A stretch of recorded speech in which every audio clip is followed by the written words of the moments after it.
कांग्रेस संगठन हार के कारणों का पता लगाने के लिए बेहद संजीदा नजर आ रही है। अब राष्ट्रीय स्तर पर पार्टी हार के कारणों का पता लगाने के लिए फैक्ट फाइंडिंग कमेटी बनाने जा रही है और इसी की हम बात करेंगे। सीजी की जिम्मेदारी पार्टी के वरिष्ठ नेता वीरप्पा मोइली और हरीश चौधरी को सौंपी गई है। यह दोनों सदस्य ब्लॉक और बूथ स्तर पर जाएंगे, पता लगाएंगे कि आखिर हम हारे क्यों हैं। इसके बाद रिपोर्ट के आधार पर कांग्रेस संगठन में बड़े बदलाव हो सकते हैं। भले ही इन नेताओं के आने का समय तय नहीं हुआ है, लेकिन सियासी गलियारों में चर्चा इस बात की भी हो रही है कि कांग्रेस के प्रदेश अध्यक्ष दीपक बैज को भी बदला जा सकता है। कांग्रेस के प्रदेश अध्यक्ष दीपक बैज को उनके नेतृत्व में 2 बार करारी हार मिली है, विधानसभा, लोकसभा, और दोनों ही बार बुरी हार मिली है। इसके अलावा कार्यकर्ताओं की सक्रियता और कांग्रेस में गुटबाजी लगातार बढ़ रही है। चुनाव में इसका इंपैक्ट दिखा है, इसकी भी जांच की जाएगी। और कांग्रेस के मैनिफेस्टो को जनता तक नहीं पहुंचाया गया सही तरीके से, इसकी क्या वजह है, यह भी ये प्रभारी तलाशेंगे। भाई, कांग्रेस में भी चर्चा हो रही है कि एक नए सिरे से संगठन को मजबूत करने को लेकर कवायद की जाए, लेकिन मुख्य सवाल यह है कि इन बातों की फैक्ट फाइंडिंग कैसे होगी। तो हम बताते हैं आपको कि इन बातों की फैक्ट फाइंडिंग कैसे होगी। समझिए, 6 महीने में 2 बार कैसे हारी है कांग्रेस, इसकी फैक्ट फाइंडिंग की जाएगी। क्या नेताओं की गुटबाजी की वजह से कांग्रेस हारी है, इसकी फैक्ट फाइंडिंग की जाएगी। मतलब समझ रहे हैं आप, तथ्य की जांच, तथ्य का विश्लेषण किया जाएगा। किसका? 6 महीने में 2 बार कैसे कांग्रेस हारी, क्या नेताओं की गुटबाजी की वजह से कांग्रेस हारी है या फिर कोई और रीजन है। कांग्रेस के सीट बंटवारे का फॉर्मूला क्या है, किस फॉर्मूले के तहत सीटों को दिया गया। जो पीसीसी अध्यक्ष है दीपक बैज, उन्होंने क्या कुछ बताया, क्या कुछ आपस में नेताओं की परिचर्चा हुई और कैसे सीटों का वितरण किया गया। बूथ स्तर पर कार्यकर्ता एक्टिवेट थे या नहीं थे, या आला कमान को सिर्फ कह दिया जाता था कि बहुत अच्छा चल रहा है, बहुत अच्छा चल रहा है। कांग्रेस के गारंटी आम लोगों तक क्यों नहीं पहुंची, और पहुंची तो कैसे पहुंची, या कम पहुंची तो क्यों पहुंची, इसकी भी जांच की जाएगी। मौजूदा प्रदेश अध्यक्ष को हटाया जाए तो किसको नया प्रदेश अध्यक्ष बनाया जाए। पहला बात तो हटाया जाए, और अगर हटा दिया जाए तो नया कौन बनेगा। रिपोर्ट के आधार में कांग्रेस में बदलाव हो सकता है, यानी पूरे संगठन में, चाहे वो बात जिला अध्यक्षों की कर दी जाए या तमाम चीजों की अलग अलग विषय।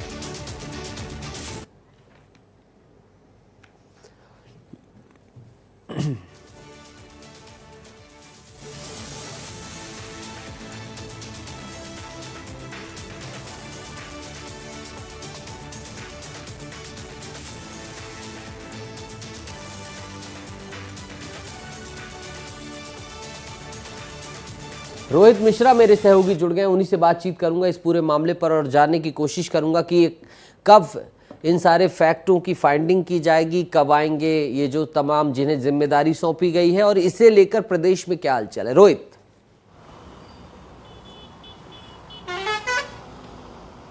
बिल्कुल नीतीश, देखिए आने को लेकर अभी समय तो तय नहीं हुआ है, लेकिन चर्चा इसी बात पर शुरू हो गई है कि क्या संगठन में इस रिपोर्ट के आधार पर बड़े बदलाव हो सकते हैं। क्योंकि पिछले 6 महीने के अगर रिकॉर्ड को उठाकर देखा जाए तो कांग्रेस जो 74 सीटों के साथ में सरकार थी, वो विधानसभा चुनाव में इस तरह से पस्त हुई कि 35 सीटों पर आ गई। और जो 2 सीटें, जो पिछली बार 2 सीटें बचाने में कांग्रेस कामयाब रही है 2019 के लोकसभा चुनाव पे, वो लोकसभा चुनाव पे इस बार सिर्फ एक ही सीट जो है वो भी बचा पाई, लेकिन उसमें भी मार्जिन बहुत ज़्यादा का अंतर का नहीं था। और कांग्रेस प्रत्याशी जहाँ पर हारे हैं, खास करके बिलासपुर की संभाग की बात करूं, जांजगीर चांपा की बात करूं, तो यहाँ पे जो जीत का मार्जिन था भाजपा प्रत्याशियों का, वो काफ़ी ज़्यादा था। तो ऐसे में सवाल ये उठ रहे हैं, क्या संगठन के साथ में तालमेल नहीं बना पाया गया, कार्यकर्ताओं के साथ में तालमेल की कमी दिखाई दी, या फिर कांग्रेस ने जो घोषणाएं की थी, जो गारंटियां दी थी, वो गारंटियां धरातल पर नहीं पहुंच पाई, जिसके कारण से ये जो तमाम तरीके से नतीजे जो हैं वो सामने आए हैं, जिसी को लेकर अब फैक्ट फाइंडिंग कमेटी बनाई गई है। फैक्ट फाइंडिंग कमेटी तमाम फैक्टों को लेकर अध्ययन करेगी। वीरप्पा मोइली और हरीश चौधरी जो है वो जल्द छत्तीसगढ़ आ सकते हैं, और इसके बाद में वो एक एक बूथ पर जाके एक एक कार्यकर्ताओं से मुलाकात करेंगे। बूथ में पहुंचेंगे तो सबसे पहले लोगों से बातचीत करके ये समझा जाएगा कि रोहित, इसमें कोई शंका है क्या, इसमें कोई शंका है क्या कि कुछ नहीं सही चल रहा है। मध्य प्रदेश की आप बात कर लीजिए, अन्य राज्यों की बात कर लीजिए, वहां कांग्रेस ने समीक्षा कर ली, सभी से रिपोर्ट तलब कर ली, तमाम चीजें हो गई, लेकिन छत्तीसगढ़ में अभी तक राज्य स्तरीय हार की समीक्षा नहीं हुई है। कारण क्या है, इनका पता नहीं लगाया गया।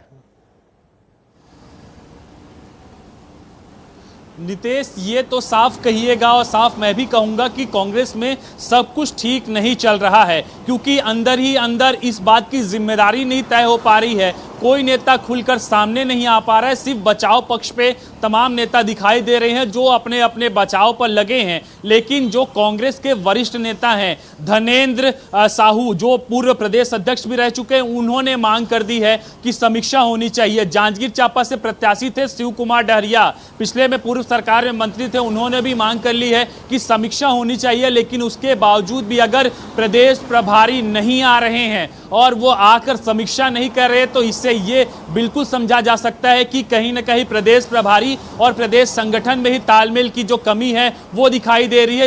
इसके लेकर जो है बैठक नहीं हो पा रही है, समीक्षा नहीं हो पा रही है। तो ऐसे में केंद्रीय नेतृत्व को दखल देना पड़ा है। दखल इस प्रकार से दिया गया है कि अब केंद्रीय नेतृत्व खुद ही जो तमाम दो नेताओं को भेज के बूथ स्तर पर समीक्षाएं करवाएगा, वहां पे फैक्ट फाइंडिंग करवाएगा, ताकि हार के कारणों का पता लगाया जा सके और जो असमंजस की कमी दिखाई दे रही है, तालमेल की कमी दिखाई दे रही है, उसको दूर किया जाए और संगठन को एक नए सिरे से खड़ा किया जाए, ताकि आगे ऐसे कई चुनाव हैं। अगर ऐसी स्थिति रही तो कांग्रेस की स्थिति और खराब छत्तीसगढ़ में हो जाएगी। तो वो तमाम चीजों से बचने के लिए फैक्ट फाइंडिंग कमेटी बनाई गई है, जो जल्द ही आके छत्तीसगढ़ पे विचरण करके यहाँ के माहौल को और कांग्रेस क्यों हारी इसको पता लगाने का काम करेगी।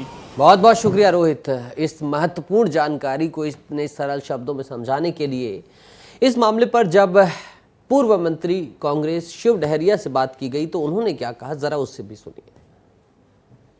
हमारी पार्टी ने पूरे देश भर में जो कमेटियां गठित की है, हमारे प्रदेश में भी आदरणीय वीरप्पा मोइली जी और आदरणीय हरीश चौधरी जी के नेतृत्व में कमेटी बनाई हैं और समझते हैं कि जल्दी वो आएंगे और समीक्षा होगी तो निश्चित रूप से किन कारणों से हमारी हार हुई उस पर खुलकर चर्चा होगी और आने वाले समय में हम मजबूत होकर उभरे हैं, फिर चुनाव में किस तरह से जीत के आएंगे इसकी चर्चा जरूर होगी। वहीं भाजपा भी लगातार कांग्रेस को नेतृत्व विहीन बता रही है। एक बार फिर से कांग्रेस की समीक्षा पर प्रतिक्रिया देते हुए उप मुख्यमंत्री अरुण साव ने कहा है कि कांग्रेस पार्टी नेतृत्व विहीन और एक परिवार के हित के लिए काम करने वाली पार्टी है। कांग्रेस की अपनी अंदरूनी कलह है, इन्हें समीक्षा करना चाहिए। कांग्रेस का अपना काम है, ये समीक्षा करें ना करें, जो करना है करें, ये भी अरुण साव ने कहा। लेकिन महत्वपूर्ण बात तो कह ही डाली, निशाना साध ही डाला। कांग्रेस का प्रासंगिकता खत्म हो गई, उन्होंने ये भी कहा है। कई चीजें उन्होंने कही हैं, वो सुनिए आप। देखिए, आज कांग्रेस पार्टी नेतृत्व विहीन, नियत विहीन है और एक परिवार के हितों के लिए काम करने वाली पार्टी है। और कांग्रेस के अपना अंदरूनी काम है, वो समीक्षा करेंगे, क्या करेंगे, लेकिन दोष आखिर किसे देंगे जब नेतृत्व ही इस प्रकार से है। आगे बढ़ते हैं और शासन भ्रष्टाचार विरोधी मुहिम शुरू कर चुकी है, उसी की बात करते हैं। शासन की भ्रष्टाचार विरोधी मुहिम शुरू हुई है। इसी मुहिम के तहत एंटी करप्शन ब्यूरो ने सरगुजा के उदयपुर एसडीएम भागीरथी खांडे समेत 4 लोगों को 50,000 रुपए की रिश्वत लेते हुए गिरफ्तार किया है। जजगा गांव के कन्हाई राम बंजारा नाम के शख्स ने एसीबी में शिकायत की थी। दरअसल कल शाम 6 बजे एसडीएम को रिश्वत की रकम देने के लिए एसडीएम कार्यालय भेजा गया। एसडीएम ने रिश्वत की रकम को अपने बाबू धर्मपाल को लेने के लिए कहा और बाबू ने इस रकम को चपरासी अबीर राम को रखने के लिए दे दी।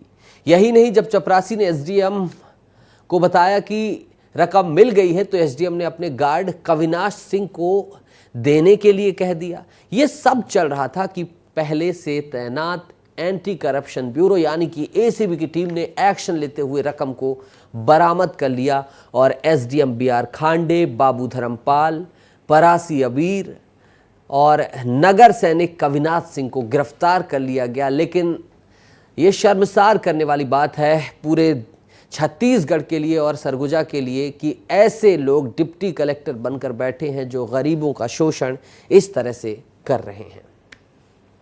दिलीप जायसवाल मेरे साथ फोन लाइन में जुड़ गए हैं, उन्हीं से बातचीत करूंगा। दिलीप, पैसे की इस कदर भूख की बताइए, एक एसडीएम 50,000 रुपए की रिश्वत ले रहा है, पकड़ा गया, और अब बताइए उसकी क्या ही इज्जत रह गई। इतना पढ़ लिख कर एसडीएम बनने के बाद ये आलम है।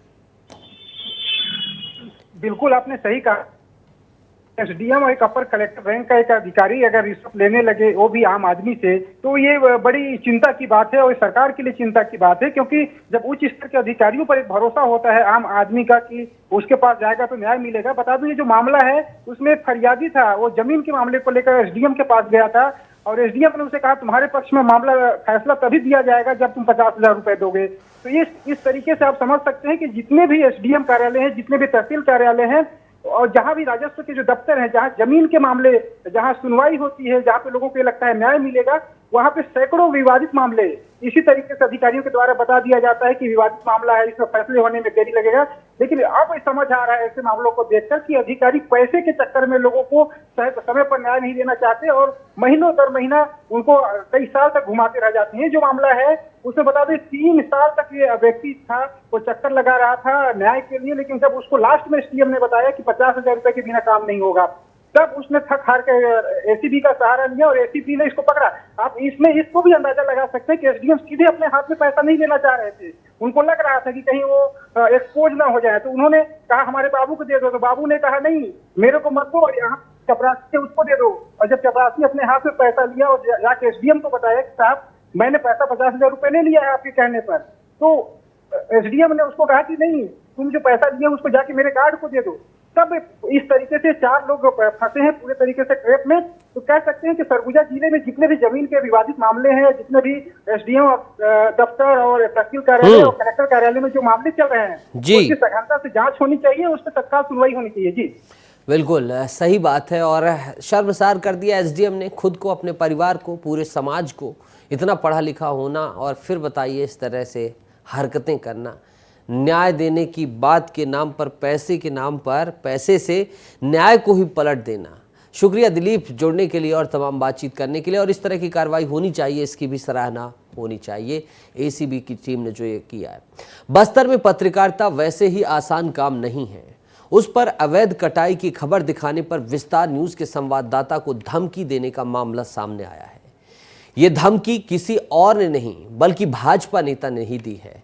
दरअसल पूरा मामला सुकमा जिले का है, जहां विस्तार न्यूज संवाददाता शाहनवाज खान ने सड़क निर्माण के नाम पर पेड़ों की अवैध कटाई की खबर चलाई थी, जिसके बाद कोंटा के स्थानीय भाजपा नेता सोयम मुका ने पत्रकार को फोन पर धमकी दी।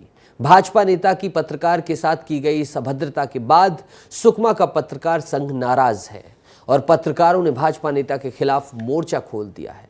बता दें कि भारत सरकार के केंद्रीय सड़क निधि परियोजना के तहत कोंटा ब्लॉक के गोलापल्ली इलाके में 15 किलोमीटर सड़क निर्माण का काम किया जा रहा है। उस सड़क निर्माण में एजेंसी ने सड़क के किनारे सैकड़ों हरे भरे पेड़ों को काट दिया।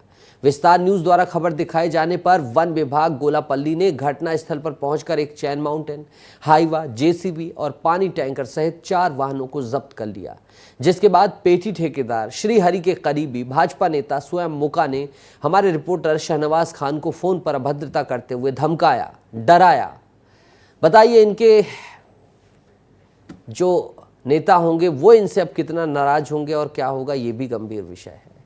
गुरुवार को स्वयं मुका के खिलाफ सुकमा जिला पत्रकार संघ ने लामबंद होकर कोंटा ब्लॉक मुख्यालय में बैठक कर सर्वसहमत से भाजपा नेता स्वयं मुका के खिलाफ निंदा प्रस्ताव पारित किया। साथ ही सोमवार को फिर एक बार सुकमा जिले के सभी पत्रकारों की ओर से भाजपा प्रदेश अध्यक्ष किरण सिंहदेव, सुकमा भाजपा जिला अध्यक्ष धनीराम बारसे और सुकमा कलेक्टर पुलिस अधीक्षक को शिकायत पत्र दिया जाएगा। देखिए, सबसे पहले ये है कि पत्रकार जो है विकास विरोधी नहीं है। अगर ये सोच अगर भाजपा के नेताओं या किसी भी नेताओं के अगर दिमाग में है तो उनकी गलतफहमी है सब। और हमको ये मतलब नहीं है कि कौन ठेकेदार रोड बना रहा है हमारा मतलब ये कि रोड बने लेकिन नियमों के तहत बने। एक प्रोसेस है, आप एक रिजर्व फॉरेस्ट इलाका है, यहाँ पर आदिवासी इलाका है, तो आप परमिशन लीजिए। परमिशन के बाद में आप काम करिए। देश अध्यक्ष किरण देव जी हैं जो बस्तर से हैं, वो बस्तर की पीड़ा को समझते हैं, तो उनसे शिकायत की जाएगी। देखिए, पत्रकारिता में राजनीतिक दखल कोई नई बात नहीं है।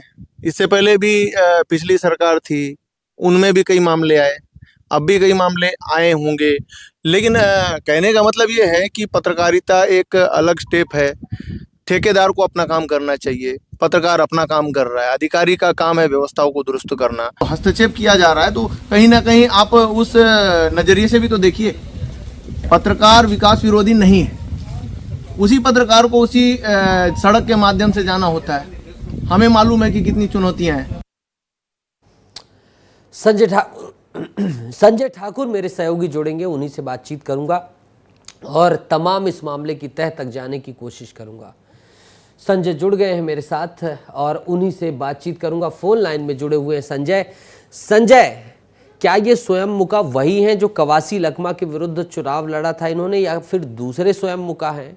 और बताइए, सड़क का विरोध नहीं है, विकास का विरोध नहीं है, हो विकास लेकिन नियमों को ताक पर रखकर ना हो, क्योंकि भारत एक संवैधानिक देश है। नीतीश, दोनों सवालों का जवाब देता हूं। वही स्वयं मुक्का है जिन्होंने बीजेपी प्रत्याशी के तौर पे कवासी लखमा के खिलाफ चुनाव लड़ा था, हालांकि चुनाव हार गए थे। दूसरी बात कि बस्तर में पत्रकारिता करना वैसे ही बहुत मुश्किल कार्य है। मैं पिछले 15 सालों से बस्तर में पत्रकारिता कर रहा हूं। ऐसे में जब हमारा सुकमा का रिपोर्टर बीजापुर दंतेवाड़ा से अंदरूनी क्षेत्रों का रिपोर्टर जब रिपोर्टिंग करने जाता है, वो भी जब शहनवाज ने गोलापल्ली की खबर दिखाई, तो आप जानते हैं नीतीश, गोलापल्ली वो इलाका है जहां आज भी जाने के लिए आपको आंध्र प्रदेश से होकर जाना पड़ता है। यानी कि इतना पिछड़ा इलाका है, नक्सल प्रभावित क्षेत्र है। ऐसे इलाके में अगर पेड़ों की कटाई की जाती है और इस खबर को दिखाया जाता है, तो एक भाजपा के नेता इतने बौखला जाते हैं कि वो फोन पर विस्तार न्यूज संवाददाता के साथ अभद्रता करते हैं, उनके साथ दुर्व्यवहार करते हैं फोन पे। और ऐसे में अब क्योंकि पत्रकार संघ इसमें ने एक मोर्चा खोल दिया है बीजेपी नेता के खिलाफ। कल जो है पत्रकार संघ किरण देव के पास जाने वाले हैं, जो बीजेपी के प्रदेश अध्यक्ष हैं, एसपी और कलेक्टर को शिकायत देने वाले हैं।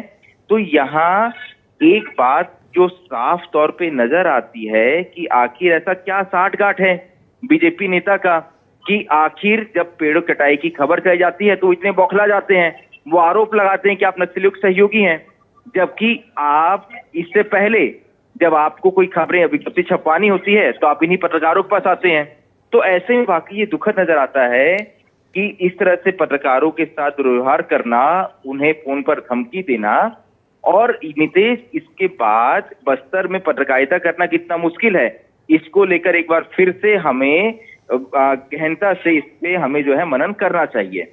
नीतीश, हाँ संजय, मनन तो ठीक है, लेकिन स्वयं मुका जी को भी मनन करना चाहिए कि जब जब संकट की घड़ियां आई हैं तब तब पत्रकार ही अपनी जो है छाती अड़ाकर खड़े हुए हैं। प्रशासन का सहयोग दिया है, सरकार का सहयोग दिया है, हर किसी का सहयोग दिया है अपनी जान जोखिम में डालकर।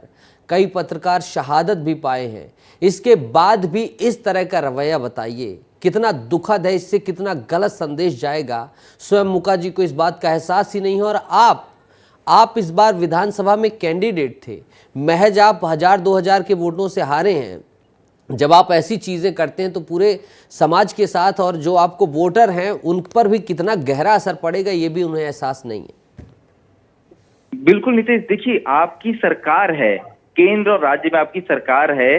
अगर आपको आपत्ति है तो आप जो वैधानिक तरीका है उससे आप जाइए। अगर आपको इतनी समस्या है किसी खबर से, आप अगर फोन पर हमारे रिपोर्टर को इस तरह से धमकाते हैं तो इसका विरोध होगा, इसके खिलाफ जो है, इसलिए पत्रकार संघ लामबंद है और उन्होंने इसकी शिकायत की है। दूसरी बात कि जब चुनाव का वक्त हो, हम ये नहीं कह रहे कि आप चुनाव में कैंडिडेट थे, क्योंकि स्वयं मुक्का जो है वो सलवा जुडुम से जुड़े हुए हैं। तो ऐसा नहीं है कि क्योंकि वो बीजेपी में है यही वजह है कि उनका पत्रकार संबंध हो। जब सलवा जुडुम का ये पूरा अभियान चला था वो तब भी जुड़े हुए थे और तब भी वो पत्रकारों को उनकी जरूरत, मतलब पत्रकारों की जरूरत में पड़ती थी। ऐसे में अब स्वयं मुक्का का इस तरह का रवैया जो है ये वाकई दुखद है। ये वाकई जो है इसे बीजेपी को भी गंभीरता से लेना चाहिए और अपने इस नेता के खिलाफ जो है कड़ी से कड़ी कार्रवाई उन्हें करनी चाहिए। बिल्कुल लेगी ही, क्योंकि जाहिर सी बात है सुशासन और तमाम जो है अनुशासन की बात है, और फिर उस अनुशासन से हटकर कोई उनका कार्यकर्ता उनकी छवि धूमिल करने की कोशिश करेगा तो जाहिर सी बात है कि इसमें कार्रवाई होगी। और जो विज़न है तमाम उनके आला अधिकारियों का, तमाम जो नेताओं का, उस विजन को अगर कोई धूमिल करेगा तो इस पर संज्ञान तो लिया जाएगा। आप लोग आगे जो कार्रवाई करने के लिए बढ़ रहे हैं उसके लिए शुभकामनाएं हैं। उम्मीद है कि इसी न्यायोचित सत्याग्रह के रास्ते से गुजरकर न्याय मिलेगा और जो मांग है उस वाजिब मांग पर तमाम लोग सुनेंगे, पूरे बस्तर की जनता भी सुनेगी। शुक्रिया संजय जुड़ने के लिए, तमाम बातचीत करने के लिए। रायपुर से इस वक्त की बड़ी खबर आ रही है, जहां रायपुर महापौर एजाज ढेबर नगरीय प्रशासन मंत्री निवास पहुंच गए हैं और पार्षदों के साथ मंत्री अरुण साव से उन्होंने मुलाकात की है। उप मुख्यमंत्री अरुण साव से मुलाकात करने पहुंचे हैं। क्यों? क्योंकि रायपुर के तात्यापारा सड़क चौड़ीकरण को लेकर अभी पेंच फंस रहे हैं। महापौर एजाज ढेबर ने कहा है कि तात्यापारा सड़क चौड़ीकरण शुरू करने की मांग करेंगे। इसके लिए पूर्ववर्ती सरकार में 137 करोड़ पारित हो चुके हैं।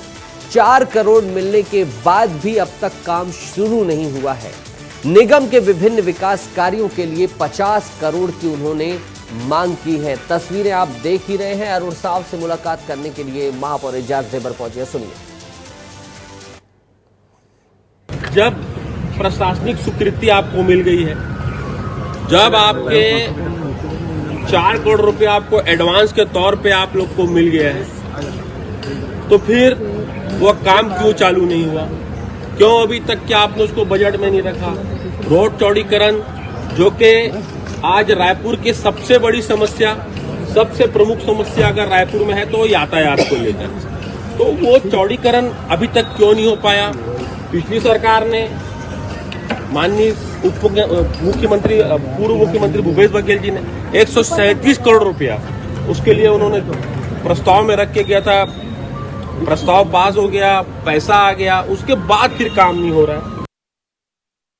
अगली बहुत बड़ी खबर छत्तीसगढ़ के तमाम छात्रों के लिए बहुत बड़ी खबर। सीजी बोर्ड एग्जाम में सेकेंड चांस के लिए आवेदन शुरू हो गए हैं। 10वीं 12वीं में श्रेणी सुधारने का बहुत ही सुनहरा मौका है। फेल छात्रों को दोबारा मौका दिया जाएगा। टाइम टेबल भी जारी किया जाएगा। 12वीं की परीक्षा 23 जुलाई से होगी, वहीं 10वीं की परीक्षा 24 जुलाई से आयोजित की जाएगी। छत्तीसगढ़ में इसी सत्र से साल में 2 बार बोर्ड की परीक्षा आयोजित करने की परंपरा शुरू हुई है और अब छात्रों के लिए बहुत ही राहत भरी खबर है और उनके लिए अवसर है कि वो मेरिट तक में आ सकें अगर दोबारा परीक्षा देकर अच्छे अंक लाते हैं तो।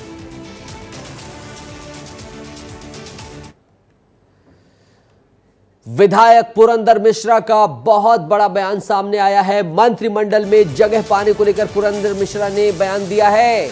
मंत्री बन सकते हैं जब ये पूछा गया तब उन्होंने बोला है कि भगवान जगन्नाथ जो करेंगे ठीक ही करेंगे। सभी मंत्रिमंडल में जगह पाने के लिए प्रयास कर रहे हैं, मैं भी क्यों नहीं करूंगा। बहुत बड़ा बयान, बहुत ही बड़ा बयान। कर रहा हूं प्रयास, डंके की चोट में इन्होंने कहा है। पुरंदर मिश्रा ने यह भी कहा है कि बृजमोहन अग्रवाल के इस्तीफे के बाद अब निश्चित तौर पर रायपुर से एक मंत्री होना ही चाहिए। चूंकि रायपुर राजधानी है तो यहां से तो मंत्री मिलना ही चाहिए। मांगे तो सभी 54 विधायक मंत्री बनने की मांग कर रहे हैं। अरे इतने सारे खुलासे कर दिए पुरंदर जी ने, लेकिन सबका बनना संभव नहीं है। लेकिन मैं भी अपनी दावेदारी कर रहा हूं। भला कोई इतनी डंके की चोट में कहता? सुन लीजिए क्या कुछ कहा है उन्होंने डंके की चोट में, और उन्होंने कहा है कि जरूर मैं अपनी दावेदारी करूंगा। ज्येष्ठ पूर्णिमा को स्नान पूर्णिमा भी कहते हैं। भगवान जगन्नाथ जी भक्तों के निवेदन पे आज अत्यधिक स्नान करते हैं और भक्तों के साथ इतने रमे रहते हैं कि ज़्यादा स्नान हो गया उनका पता नहीं चलता। उसके बाद शाम को उनको हल्का बुखार आ जाएगा और 14 दिन के लिए भगवान क्वारंटाइन हो जाएंगे। रवि मेरे सहयोगी जुड़ गए हैं ज्यादा बातचीत करने के लिए। रवि, डंके की चोट पर कह रहे हैं और सब कुछ जो चल रहा है वो भी पुरंदर मिश्रा बता रहे हैं, तो लग रहा है कि पुरंदर मिश्रा अब मंत्री बन जाएंगे। देखिए, बृजमोहन अग्रवाल के इस्तीफे के बाद छत्तीसगढ़ में कैबिनेट विस्तार की चर्चा तेज हो गई है और तेज इसलिए हो गई क्योंकि कोई भी यहाँ पर 2 मंत्री के पद खाली हैं और उसमें 2 मंत्री कौन होंगे, इसको लेकर संशय की स्थिति है फिलहाल। आज क्या हुआ है वो मैं आपको बता देता हूँ। आज राजभवन में मुख्यमंत्री विष्णुदेव साय मुलाकात करने गए थे राज्यपाल से, और उस दौरान पुरंदर मिश्रा भी मौजूद थे, और तभी मीडिया में ये चर्चा होने लगी कि क्या पुरंदर मिश्रा वो व्यक्ति हो सकते हैं जो बृजमोहन अग्रवाल का जगह ले ले छत्तीसगढ़ में। उसके बाद जब बाहर निकले तो पुरंदर मिश्रा सीधे जगन्नाथ मंदिर पहुंचे, जो वो अपने आस्था के प्रतीक मानते हैं जगन्नाथ मंदिर को, और जगन्नाथ मंदिर पहुंच के उन्होंने पूजा पाठ किया। पूजा पाठ करने के बाद जब मीडिया से बात किया तो उन्होंने स्वीकार किया कि अगर किसी को मंत्री बनना है तो रायपुर से एक मंत्री क्यों ना बन जाए, और मैं भी प्रयास कर रहा हूं और बिल्कुल कर रहा हूं। वो डंके की चोट पे कह रहे हैं कि मैं बिल्कुल प्रयास कर रहा हूं। तो आप समझ लीजिए कि रायपुर से किसी को मंत्री बनाया जा सकता है, उसमें पुरंदर मिश्रा की जो दावेदारी है वो प्रचंड हो चुकी है। और इसके अलावा एक और नाम है जो रायपुर से चर्चा का विषय है, वो है गुरु खुशवंत साहेब का। ये 2 नाम है राजधानी रायपुर। रवि रोक रहा हूं, रवि वो बयान सुना देता हूं, बने रहिएगा, वो बयान सुना देता हूं। पुरंदर मिश्रा ने क्या बोला है सुन लीजिए जरा, फिर रवि का रुख करेंगे। निश्चित होना चाहिए, राजधानी में तो होना ही चाहिए, क्योंकि छत्तीसगढ़ का राजधानी रायपुर है और रायपुर में हम लोग 3 विधायक हैं, 3 में से किसी एक को बनाना चाहिए। अभी तक के नए को ज्यादा अवसर दिया जा रहा है, ऐसा नहीं है, केदार कश्यप जी भी बने हैं, ज्यादा अवसर दिया जा रहा है, ये कह रहे हैं। देखिए ये मुख्यमंत्री जी का अपना अधिकार है और पार्टी का निर्णय है कि किसको मंत्री बनाना है, किसको नहीं बनाना है। सामाजिक दृष्टि से देख करके, सीनियर जूनियर देख करके करते हैं। मांगे तो सभी 54 विधायक कर रहे हैं कि हमको भी मंत्री बना दो, लेकिन सबके लिए तो संभव नहीं है। 12 मंत्री बनना है, 10 बन चुके हैं, 2 बचे हैं। तो जिसके भाग्य में होगा, जिसको जगन्नाथ जी चाहेंगे वो मंत्री बनेगा, बाकी तो हम काम कर रहे हैं। अच्छा, आप अपने आप को बात तो ढेर सारी करना चाह रहा था रवि, लेकिन सिर्फ इतनी ही कर पाऊंगा क्योंकि वक्त इतनी इजाजत नहीं देता कि पुरंदर मिश्रा की दावेदारी कैसे मजबूत होती है। देखिए, अभी उड़ीसा में जब चुनाव हुए तो पुरंदर मिश्रा को एक बड़ी जिम्मेदारी दी गई थी उड़ीसा चुनाव के लिए, और वो उड़ीसा ब्राह्मण समाज से आते हैं, इसीलिए पुरंदर मिश्रा छत्तीसगढ़ के पहले उड़ीसा से रहने वाले पुरंदर मिश्रा हैं जो राज्य में मंत्री बन सकते हैं, जिनकी चर्चा हो रही है। तो क्यों ऐसा प्रयास ना किया जाए पार्टी की तरफ से, ये कहा जा रहा है। लेकिन पुरंदर मिश्रा खुद कह रहे हैं कि रायपुर में 3 विधायक हैं जिनको मंत्रिमंडल में जगह मिलनी चाहिए। वो कौन 3 लोग हैं? उसमें राजेश मूणत का नाम है कि नहीं है, मोतीलाल साहू का नाम है कि नहीं है, गुरु खुशवंत का नाम है कि नहीं है, पुरंदर मिश्रा खुद का नाम है कि नहीं है, अब वो तय करेंगे पुरंदर मिश्रा। 6 में से 3 क्यों दिखाई दिए हैं ये भी देखना भी दिलचस्प है, क्योंकि उन्होंने लगता है रायपुर पूरे क्षेत्र को नहीं लिया है, आधा छोड़ दिया है। शुक्रिया रवि जुड़ने के लिए।